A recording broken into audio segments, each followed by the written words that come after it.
நாளெல்லாம் உழைக்கிறவன் இல்ல அந்த பழக்கத்துல இருக்கிறவன் கம்மி காசு பிரிச்சா வாங்கி குடிக்க தான் செய்வான். நான் கேட்கிறேன், அதை அங்க விற்காம தடுக்க வேண்டியது யாருடைய கடமை என்பது அவருடைய கேள்வி.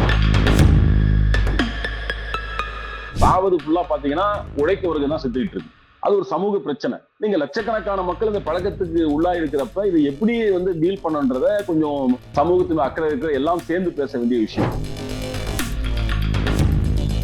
அநேகமாக தமிழக வரலாற்றில் கள்ளச்சாராயத்திற்கு எதிராக 2 இளைஞர்கள் நின்று போராடி களபலியானது கடலூர் தான். இந்த சம்பவம் தான் நினைக்கிறேன். அவர்கள் மரணமடைவதற்கு ஒரு வாரத்துக்கு முன்பு தான் கலைஞர் சட்டமன்றத்தில் என்ன பேசினாருன்னா, யார் கள்ளச்சாராயத்தை எதிர்த்து போராடுகின்றார்களோ அவர்களை நான் மாலை போட்டு பாராட்டுவேன்னாரு. ஆனா பெரிய கொடுமை என்னன்னா, அதை எதிர்த்து போராடி 2 இளைஞர்கள் உயிரற்ற உடல் மீது தான் எங்களால மாலை வைக்க முடிஞ்சது.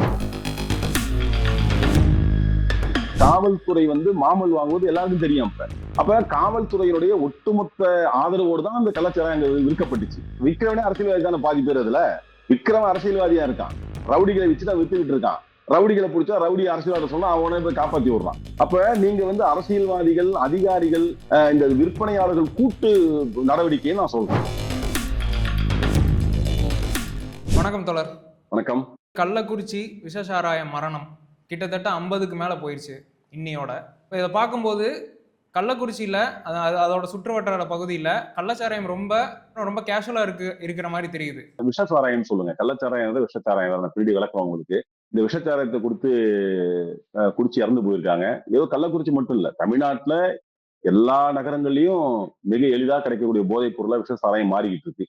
இப்படி மரணங்கள் நடக்கிறப்ப உடனே இந்த மாதிரி மீடியாக்கள்ல எல்லாத்துலயும் பெருசா வருவதும், எதிர்கட்சி உடனே ஆர்ப்பாட்டம் பண்றதும், ஆளுங்கட்சி உடனே சில நிவாரணங்கள் அறிவிப்பதும், சில பேரை மாத்துறதும் தொடர்ந்து நடந்துகிட்டு இருக்கு. இது ஒரு மிக துயர்மிகு சம்பவம். கடந்த ஆண்டு மரக்காணத்துல, இந்த ஆண்டு கள்ளக்குறிச்சியில. சோ இந்த மாதிரி மரணங்களை தடுக்கணும்னா அரசாங்கம் ரொம்ப சீரியஸா எஃபர்ட் போட வேண்டிய தேவை இருக்கு. அரசாங்கம் மட்டும் இல்ல, அதிகாரிகள், காவல்துறை உட்பட எல்லாரும் சீரியஸா எஃபர்ட் எடுத்தாதான் தடுக்க முடியும் என்பதுதான் என்னுடைய ஆஸ்தி. திமுகவுடைய நடவடிக்கை இதுல எப்படி இருந்ததா பாக்குறீங்க தோழர்? கலெக்டர், எஸ்பி, அதே மாதிரி காவல்துறை மதுவிலக்கு அதிகாரிகள் பல பேர் மாற்றப்பட்டிருக்காங்க. அரசாங்கம் உடனே என்ன பண்ணணுமோ அதை ஸ்டாலின் அரசாங்கம் பண்றது என்பதுதான், தமிழக அரசாங்கம் பண்றது என்பதுதான். ஆனா இது மட்டுமே போதுமானதா என்பதுதான் முக்கியமான கேள்வி. ஏன்னா அது நிவாரணம் அறிவித்து சில பேரை மாற்றதால் மட்டுமே இந்த பிரச்சனையை தீர்த்த முடியுமான்ற ஒரு கேள்வி இருக்கு. அது ஒரு முக்கோண கூட்டு. இது பாத்தீங்கன்னா அரசியல்வாதிகள், அதே மாதிரி பாத்தீங்கன்னா அதிகாரிகள், காவல்துறை சேர்ந்த ஒரு முக்கோண கூட்டால தான் நடக்குது. சோ இந்த முக்கோண கூட்டை உடைப்பதற்கு இந்த அரசாங்கம் இன்னும் சீரியஸா நடவடிக்கை எடுக்கும்போதுதான் என்னுடைய நிறைய கள்ளச்சாராயம் பத்தின நியூஸ், கள்ளச்சாராயம் பத்தின சாவுகள் தொடர்ந்து வருஷத்துக்கு வருஷம் வந்துட்டு இருக்கிறத பாக்குறோம். இப்ப அரசாங்கமே தமிழ்நாட்டுல முறைப்படி சாராயம் விற்கும் போது, டாஸ்மாக்ங்கிற பேர்ல முறைப்படி சாராயம் விற்கும் போது மக்கள் கள்ளச்சாராயத்தை நோக்கி போக வேண்டிய தேவை என்ன இருக்கு? அதாவது 1987 எம்ஜிஆர் துவக்கிவித்த மகத்தான பணி இதுன்னு வச்சுங்களேன். அவருதான் அரசாங்க விற்பனை பண்ணுன்ற ஒரு டாஸ்மாக் ஒரு நிறுவனத்தை துவக்கிறாரு. அரசாங்க சாராயம் விற்கணுமான்ற ஒரு கேள்வி, முக்கியமான கேள்வி. ஏதோ முறையா அவங்க விற்பது இப்ப எப்படி ஆகி போச்சுன்னா, ரொம்ப முறையா அரசாங்கம் எப்படி ஆயிட்டும் பாருங்க. இந்த சமூகத்துல அரசாங்கம் முறையா விக்குது, அப்புறம் ஏன் கள்ளச்சாராயம் விஷச்சாராயம் வருதுன்ற ஒரு கேள்விக்குள்ள நம்ம வந்துட்டோம். ஆக்சுவலா அரசாங்கம் விற்கிற சாராயம் நீங்க நல்ல சாராயம் போலவும், இப்படி விற்கிற சாராயம் கள்ள சாராயம்னு மாறுனதுல என்ன ஆகி போகுதுன்னு சென்ஸ் வந்துருதுன்னா, அரசாங்கம் நல்ல சாராயம் விற்கிறதா குடிக்க வேண்டியதானப்பா, ஏன்பா அப்படி குடிக்கின்ற ஒரு கேள்விக்குள்ள தானா ஆட்டோமேட்டிக்கா மறைஞ்சு வந்துருது. கள்ளச்சாராயம்னா என்ன அப்படின்னா, இப்ப உதாரணத்துக்கு பாண்டிச்சேரியில இருந்து அங்க சாராயங்கள்ல இருந்து வாங்கிட்டு மறைச்சி கடலூர் மாவட்டம் சில மாவட்டங்கள் விற்பாங்க. சில இடங்கள்ல சாராயத்தை ஊறல் போட்டு எந்த கெமிக்கலும் கலக்காம இயற்கை முறையில் தயாரிச்சு அதை மறைச்சு விற்கிறது. இந்த செட்டுக்கு பேர் தான் கள்ளச்சாராயம். பட் கள்ளக்குறிச்சியிலையும் போன வருஷம் மரக்காணத்திலையும் அல்லது பல இடங்கள்லயும் நடந்த சாவுகள் எதுலன்னு பாத்தீங்கன்னா விஷசாராயத்துல. ஏன்னா விஷசாராயம் என்பது மெத்தனால் இந்த கெமிக்கல் போட்டு தயாரிக்கிற பொருள். அது எடுத்தோடனே போதையூட்டம். அது கொஞ்சம் அளவு அதிகமாச்சுன்னா வயிற்றெரிச்சல் வரும், கண்ணு பார்வை மங்கும், அதுக்கப்புறம் ரத்த வாந்தி எடுப்பாங்க. இப்ப நடந்து கொஞ்சம் இந்த கள்ளக்குறிச்சி நடந்த நிகழ்வு நடக்கும்னு வச்சுங்களேன். எனவே நீங்க விஷச்சாராயம் என்பது உயிரை பறிக்கிற ஒரு தகவலை ஆண்டுக்காண்டு கொடுத்துக்கிட்டே இருக்கு. நீங்க இந்தியாவில் அதிகமா இந்த விஷசாராயத்துக்கு சாவுறது எங்கன்னா குஜராத்ல தான். நீங்க இதுவரை கிட்டத்தட்ட ஒரு 30 ஆண்டுகளை பட்டியல் எடுத்து பாத்தீங்கன்னா 600 பேர் குஜராத்ல இறந்திருந்தா இங்க அதுல பாதி கூட இறந்திருக்க மாட்டாங்க. சோ இந்தியா முழுவதுமே, இங்க மட்டும் இல்ல, இந்தியா முழுவதுமே இந்த விஷச்சாராயம் என்பது பெரிய அளவுக்கு மக்கள் உயிரை பலி வாங்கிட்டே இருக்கு. குறிப்பா தமிழ்நாட்டுல மரக்காணம் கடந்த ஆண்டு பாத்தீங்கன்னா கிட்டத்தட்ட 19 பேர் முதல்ல இருந்தாங்க, அப்புறம் 2 பேர் இறந்தாங்க, 21 பேர் இருந்திருக்காங்க மரக்காணம் சம்பவத்துல 2023. இப்ப 24ல இந்த மாசத்துல கள்ளக்குறிச்சியில இந்த விஷயம் வெளில வந்திருக்கு. அப்ப நீங்க அரசாங்க சாராயத்தை ஏன் வாங்கி குடிக்கலன்ற கேள்விக்கு நம்ம எப்படி கைட் பண்ண முடியும்னு தெரியல. பட் என்னன்னா, விலை ஒரு முக்கியமான விஷயமா இருக்கு. இப்ப நீங்க அரசாங்கம் விற்கிறதுல குறைந்தபட்சம் 180 ரூபா 120 ரூபா அவங்க ரேட் பிக்ஸ் பண்ணியிருந்தாங்கன்னா, இந்த விஷசாராயம் 50 ரூபாய் பாக்கெட் கிடைக்குது. நீங்க கள்ளச்சாராயம் பாத்தீங்கன்னா 30 ரூபாய்க்கெல்லாம் ஊழல் போட்டு வித்தாங்கன்னா 30 ரூபாய்க்கெல்லாம் கொடுக்கறதுக்கு ஏற்பாடு உண்டு. அது பேர் மூளை கடிச்சான்னுவாங்க. ஒரு பாக்கெட்ல போட்டு கட்டி வச்சிருப்பாங்க. மூளையை பிடிச்சி கடிச்சிட்டு தூக்கி போட்டு நம்ம ஆளுங்க போவாங்க. மூளை கடிச்சா ரொம்ப ஃபேமஸ் இந்த வார்த்தை. இதுல என்னன்னா நீங்க விலை ஒரு முக்கியமான காரணத்தினாலதான் 40 ரூபா 50 ரூபா கிடைக்கிறப்ப வாங்கி குடிச்சிட்டு அதன் விளைவா மரணம் அடைவது அதிகம் என்பதுதான். சோ விலை ஒரு முக்கியமான காரணமா இருக்குன்னு நினைக்கிறேன். அப்போ விலையை குறைச்சாங்க, அரசாங்கம் விலையை குறைச்சாங்க அப்படின்னா கள்ளச்சாராயத்துல ஏற்படுற சாவு குறையும் அப்படின்னு நினைக்கிறீங்களா? இல்ல அந்த டிஸ்கஷனுக்குள்ள போவான்னு நினைக்கிறேன். அதாவது நீங்க எல்லா கடையும் மூடுறங்க என்ன போகுது? கொரோனாவில யாரு எல்லாம் பிடிச்சுதான் தானா? பூரண மதுவிலக்கு சாத்தியம் அப்படிங்கிற நினைக்கிறீங்களா? அது ஒரு லாங் டைம் ப்ராசஸ் தான். நீங்க நாளைக்கே இது பண்ணலாம். ஏன்னா அதான் சொல்றேன். நீங்க ஒரு சமூகத்தில் இது ஒரு பெரிய இன்னைக்கு இல்லைன்னு வச்சுங்களேன். நீங்க நீங்க வரலாற்றை திருப்பி பார்த்தா மனிதன் தோன்றியதிலிருந்து இந்த பழக்கம் இருந்துகிட்டு இருக்கு. இலக்கியத்தை எடுத்து பாத்தீங்கன்னா கல்லுண்ணாமையை பத்தி திருவள்ளுவர் பேசிருக்காரு. அப்படின்னா ஏற்கனவே கல் உண்ற பழக்கம் இருந்திருக்குன்னு அர்த்தம். வள்ளலார் மது ஒழிப்பை பத்தி பேசிருக்காரு. சோ காலகாலமா மதுவும் இருந்திருக்கு, போதை வஸ்து இருந்திருக்கு, மதுவுக்கு எதிரான கருத்துக்களும் இருந்திருக்கு, மது ஒழிப்பது விவாதமும் நடந்துகிட்டு இருக்கு என்பதுதான். அப்ப நீங்க ஒரு சமூகத்தை சேர்த்து இந்த விஷயத்த மாத்தாம வெறும் மது ஒழிப்பை மட்டும் பேசுறது கரெக்டான ஒரு கேள்வி இருக்கு. நீங்க நான் கேட்கிறேன், நீங்க மிகப்பெரிய ஹோட்டல்ல சாப்பிடுறத பத்தி யாரும் பேச மாட்டான்? அங்க சாவு நடக்குமானது பேச மாட்டான். எளிய மக்கள் உழைத்து கலைத்த மக்கள் போய் தன்னுடைய அந்த ஒரு ஒரு விஷயத்த கடைபிடிக்கிறப்ப நடக்கிறப்ப டிஸ்கஷன் ஆகுது. இப்போ போற முதலுக்கு என்பது படிப்படியா செய்ய வேண்டியது உடனே செய்யறதுக்கான சாத்தியம் மிக மிக குறைவுன்னு நான் நினைக்கிறேன். இப்போ இந்திய ஜனநாயக வாலிபர் சங்கம் நீண்ட நாளா மதுவை ஒழிக்கணும் அப்படின்னு போராடிட்டு இருக்காங்க. இதுல குமார் ஆனந்தன் அப்படிங்கிறவங்கள அவங்களுடைய 25வது ஆண்டு நினைவு நாள் கொண்டாடப்படுறதா இருக்கு. இப்ப அவங்களுடைய வரலாறு என்ன? அவங்க எதனால மரணம் அடைஞ்சாங்கன்னு நினைக்கிறீங்க? 1996 ஜூன் 26ஆம் தேதி குமார் ஆனந்தன் என்கின்ற 2 இளைஞர்கள் இந்திய ஜனநாயக வாலிபர் சங்கத்துடைய அந்த கிளை நிர்வாகிகள். அப்ப நான் தான் அந்த கடலூர் மாவட்டத்துடைய வாலிபர் சங்கத்துடைய செயலாளர். அவங்க வெட்டி கொல்லப்பட்ட ஒரு மிகப்பெரிய சம்பவம் நடந்துச்சு. அநேகமாக தமிழக வரலாற்றில் கள்ளச்சாராயத்திற்கு எதிராக 2 இளைஞர்கள் நின்று போராடி களபலியானது கடலூர் தான். இந்த சம்பவம் தான் நினைக்கிறேன். ஆனா அப்ப கலைஞர் ஆட்சி நடந்துட்டு இருந்துச்சு. அவர்கள் மரணமடைவதற்கு ஒரு வாரத்துக்கு முன்னதான் கலைஞர் சட்டமன்றத்தில் என்ன பேசினாருன்னா, திமுக அரசாங்கம் கள்ளச்சாராயத்தை ஏற்றுக்கொள்ளாது. எங்கெல்லாம் கள்ளச்சாராய பானைகள் இருக்கிறதோ அது மீது எங்கள் காவல்துறையின் தோட்டாக்கள் பாயும்னாரு. யார் கள்ளச்சாராயத்தை எதிர்த்து போராடுகின்றார்களோ அவர்களை நான் மாலை போட்டு பாராட்டுவேன்னாரு. ஆனா பெரிய கொடுமை என்னன்னா, அதை எதிர்த்து போராடி 2 இளைஞர்கள் உயிரற்ற உடல் மீது தான் எங்களால மாலை வைக்க முடிஞ்சது. ஸோ தமிழ்நாட்டு வரலாற்றுல கள்ளச்சாராயத்தை குடித்து மக்கள் மாண்டு போன வரலாறு உண்டு. ஆனால் மக்களை பாதுகாக்க, அந்த பகுதி பெண்களை பாதுகாக்க, புதுப்பாளையம் என்கின்ற கடலூரில் மைய பகுதியில் இருக்கக்கூடிய பெண்களை பாதுகாக்க கள்ளச்சாராயத்தை எதிர்த்து போராட்டிய காரணத்திற்காக 2 தோழர்கள் படுகொலை செய்யப்பட்டது 99 தான். அந்த 2 பேருமே பாத்தீங்கன்னா அநேகமாக 2 சமூகத்தை சேர்ந்தவர்கள். குமார் இருளர் சமூகத்தை சேர்ந்தவர், ஆனந்த் வன்னியர் சமூகத்தை சேர்ந்தவர். அவர்கள் சாதிகளை கடந்துதான் கரம் கோர்த்தாங்க டிஒய்எஃப் என்ற பேர்ல. பாத்தீங்கன்னா கடைசியா டிஜிபி ரிட்டையர்டான மரியாதைக்குரிய சைலேந்திர பாபு தான் கடலூர் மாவட்ட எஸ்பி. அப்ப இங்கே கள்ளச்சாராயம் இருப்பதை நாங்கள் தொடர்ந்து காவல்துறைக்கு சொல்லிக்கிட்டே இருந்தோம். நானே கிட்டத்தட்ட 4-5 வாட்டி போய் புகார் கொடுத்திருக்கேன் தோழல் இட்டுட்டு போய். அந்த கள்ளச்சாராய வியாபாரிகள் இவங்க தெருமண்டமா இருந்தவர்களும் ஒன்னும் அவங்களை அசைக்க முடியல. டிஒய்எஃப்ஐ வந்தப்ப நம்ம மனு கொடுத்த உடனே அவங்களை போய் ரைடு பண்றாங்க, அவங்களை பிடிக்கிறாங்க, கைது பண்றாங்க. சோ இது ஆத்திரத்தை உருவாக்குது. அந்த ஆத்திரம் தான் கொலைவெறியா மாறுது. ஏன்னா நீங்க காவல்துறை மாமல் வாங்குவது எல்லாருக்கும் தெரியும். அப்ப காவல்துறையினுடைய ஒட்டுமொத்த ஆதரவோடு தான் அந்த கள்ளச்சாராயம் அங்க விற்கப்பட்டுச்சு. சோ அதை எதிர்த்து போராடிய காரணத்திற்காக குமாரும் ஆனந்தனும் கடந்த ஜூன் மாதம் 24 நாளுக்கு முன்பு கொடூரமாக வெட்டி படுகொலை செய்யப்பட்டார்கள். குமார் உடம்பில் 26 வெட்டு, ஆனந்த் உடம்பில் கிட்டத்தட்ட 19 வெட்டு. அப்பனா எவ்வளவு வன்மத்தோடு வெட்டிருப்பாங்கன்னு பாருங்க. அந்த படுகொலை என்பது தமிழ்நாட்டையே உலுக்கிய படுகொலை. அதன் பின்பு மிகப்பெரிய கள்ளச்சாராய இயக்கத்தை துவக்கினோம். தமிழ்நாடு முழுவதும் அந்த இயக்கம் மிகப்பெரிய இயக்கமாக மாறியது.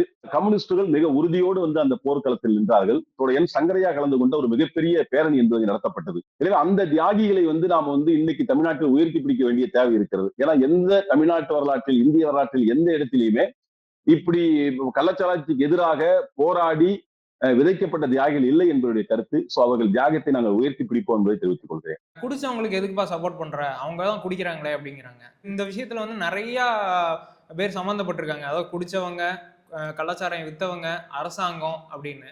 யார் இதை பொறுப்பேற்றுக்கிறது? யார் மேல தப்புன்னு நினைக்கிறீங்க? நிறைய பேர் பேஸ்புக்ல ரொம்ப அறிவுஜி மாதிரி எழுதிட்டு இருக்காங்க. குறிப்பா அந்த சங்கிகள் என்ன பண்றானுன்னா, குடிச்சவனுக்கு ஏன்டா காசற, அப்ப குடிச்சிட்டு சாவலாமா, நிறைய மீம்ஸ் நீங்களும் பார்த்திருப்பீங்க. நிறைய போயிட்டு இருக்கு. அதுல சங்கிகள் தான் போட் பண்ணிட்டு இருக்காங்க திமுக எதிராக. அவங்க உரிமைன்னு வச்சுங்களேன். பட் கேள்வி என்னன்னா, நீங்க பாதிக்கப்பட்டவர்கள் மீது குற்றம் சாட்டுவது அது ஒரு விதமான மனநிலைன்னு வச்சுங்களேன். நான் கேட்கிறேன், சரி விக்கெல்லாம் குடிச்சிருக்க மாட்டான், இந்த வார்த்தை முன்னு வைப்போமே, கிடைக்குது குடிக்கிறான். கிடைச்சா ஏன்டா குடிக்கிறான் அப்படின்றது வந்து அவனுடைய வாழ்வியல் சூழலை பார்க்காம மேல்தட்டு வர்க்கத்துடைய சிந்தனை அது. நாளெல்லாம் உழைக்கிறவன் இல்ல வந்து அந்த பழக்கத்துல இருக்கிறவன் கம்மி காசு கிடைச்சா வாங்கி குடிக்கதான் செய்வான். நான் கேட்கிறேன், அதை அங்க விற்காம தடுக்க வேண்டியது யாருடைய கடமை என்பது அவருடைய கேள்வி. நீங்க வந்து விழுப்புரம் நான் சொல்ற கள்ளக்குறிச்சி காவல்துறைக்கு தெரியாது நினைக்கிறீங்களா? கள்ளக்குறிச்சியில இருக்கின்ற மதுவிலக்கு துறைக்கு தெரியாது நினைக்கிறீங்களா? அங்க இருக்க அதிகாரிகள் தெரியாது நினைக்கிறீங்களா? விற்கிறவனே அரசியல்வாதி தானே பாதி பேர். அதுல விற்கிறவன் அரசியல்வாதியா இருக்கான். ரவுடிகளை வச்சுதான் வித்துக்கிட்டு இருக்கான். ரவுடிகளை பிடிச்சா ரவுடி அரசியல்வாதி சொல்றான், அவனே போய் காப்பாத்தி விடுறான். அப்ப நீங்க வந்து அரசியல்வாதிகள், அதிகாரிகள், இந்த விற்பனையாளர்கள் கூட்டு நடவடிக்கையை நான் சொல்றேன். நீங்க வந்து ஏதோ தனித்தனியா குடிச்சு செத்துட்டான் ஏன் சப்போர்ட் பண்றான்? குடிச்சு செத்தவன் குடும்பம் இல்லையா? அவனை பாதுகாக்க வேணாமா நீங்க? சோ நீங்க எதை தடுக்கணுமோ அதை தடுக்க வக்கில்லாத ஒரு நிலையில், கையிறு நிலையில் யாரு குற்றம் சாட்டுறா? குடிச்சவனை குற்றம் சாட்டிட்டு இருக்கோம். கொலை செய்யப்பட்டவர்கள் வச்சுக்கலாம், அவங்க கொலை செய்யப்பட்டவர்களா நான் சொல்றேன், கொலை செய்யப்பட்டவர்கள் அவங்க. இப்ப யார் பக்கம் நீங்க பேசுவீங்க? கொரோனால மாண்டு போனார்கள் லட்சக்கணக்கான பேர், ஆயிரக்கணக்கான பேர் மாண்டு போனாங்க. அவங்க குடும்பத்தை பாதுகாக்க கடமை இல்லையா? சோ நீங்க பிரச்சனை என்னன்னா, நீங்க இந்த மாதிரி சம்பவத்தை போற போக்குல வந்து ஒரு ஒரு ஒரு கமாண்ட்ல கடந்து போறது சரியில்லைன்னு நான் நினைக்கிறேன்.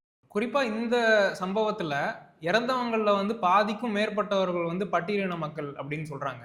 இது வந்து பட்டியலின மக்கள் மேல நடத்தப்பட்ட திட்டமிட்டு நடத்தப்பட்ட ஒரு கொலையா கூட இருக்கலாம் அப்படின்னு சொல்றாங்க. விவாதம் வந்து இப்படி திரும்புறதுக்கான வாய்ப்பு இருக்கா?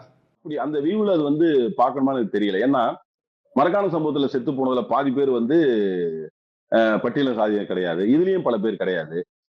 நீங்க வந்து உழைக்கும் வர்க்க மக்கள் இப்படி பாதிக்கப்படுறப்ப நீங்க இமிடியேட்டா அதுக்கு ஒரு சாதி முத்திரை குடுத்துட்டீங்கன்னா சிக்கல் வேற மாதிரி போகும்னு நினைக்கிறேன். விசாரணை முழுமையா முடியணும்.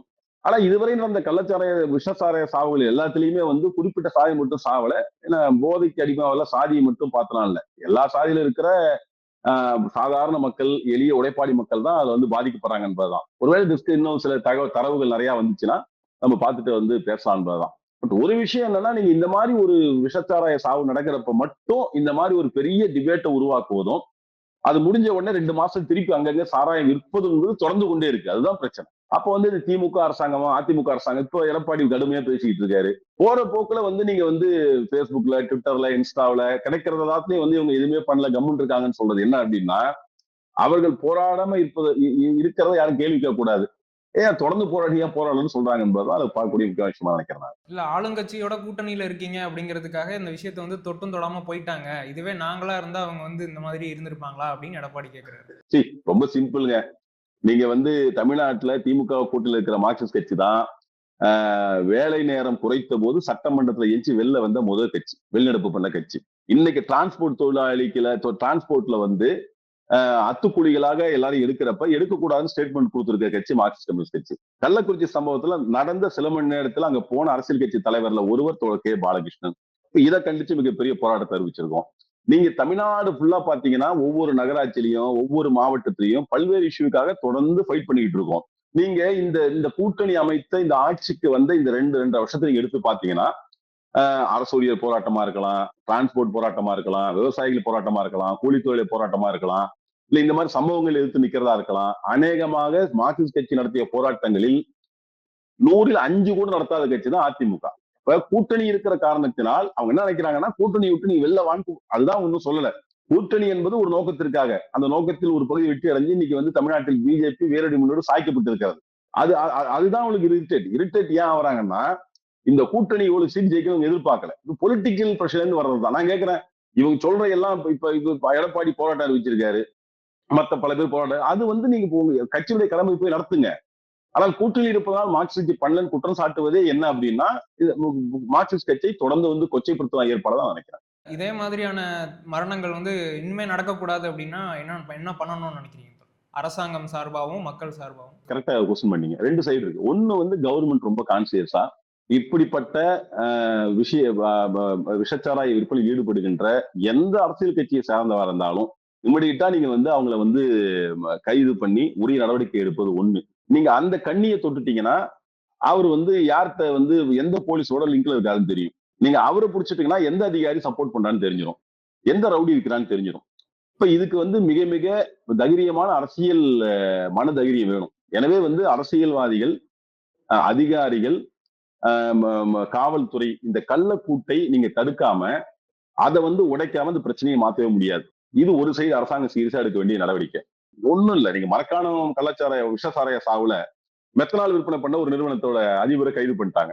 அந்த நிறுவனத்துக்கு சீல் வச்சாங்க. இப்ப அந்த நிறுவனம் நடக்குதா இல்லையா? மெத்தனால்ன்ற பொருளையே போதைப் பொருளை சேர்த்தாச்சு. எவ்வளவு அவங்க கிட்ட இருக்குன்னு அரசாங்கத்துக்கு தெரியணும், யாருக்கிட்ட விற்கிறாங்கன்னு தெரியும்.